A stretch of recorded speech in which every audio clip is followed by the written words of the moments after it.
So just a little bit about thinking about the timeline of AI.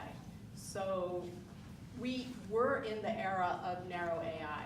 We are no longer there. So narrow AI is I have one task, I can do it very precisely, very clear, but really only one task. Broad AI is the era that we are in right now. Okay, this is the period of time where you can start to look at multi-domains, multi-tasks, multimodal, meaning image, video, audio, text, all of the modalities. And it's not just one little processor doing something, but you can have distributed processing for many tasks happening all at the same time. People always say, well, when will we be a general AI? And all I have to say is even the real grandfathers of AI right now don't really know, right? So if you talk to Geoffrey Hinton or Yann LeCun or anybody in that era, even they can't say. But just so that you're clear where we are today. And what is, and what is AI now? We talk about AI and machine learning as a subset, neural networks as a subset, and deep learning. So when people think AI, it really is deep learning.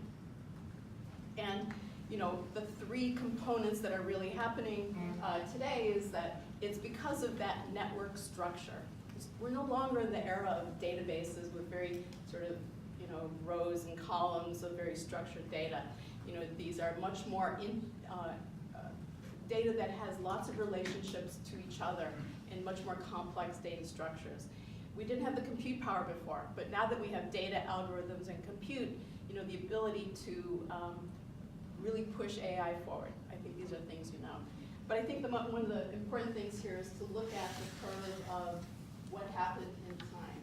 So looking at image classification, which was really the first thing that people got excited about, it was in that 2012, 2013 era when GPUs became available and useful for computation. New business models out of the value of this data. This is a disruptive technology. So the nature of publishing has changed from a one-to-many kind of enterprise to a collaborative enterprise where you have a relationship with your readers and your consumers and with your suppliers, and you're part of a broader ecosystem. And the data that's being generated is the glue that holds together all of these different elements of the ecosystem.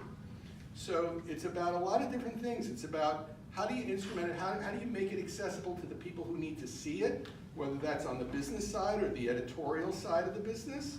How do we orchestrate this data so we can do something with it? Because the stuff that we saw earlier today was like, oh my God, what is this? Where is all this coming from? What am I supposed to do with this?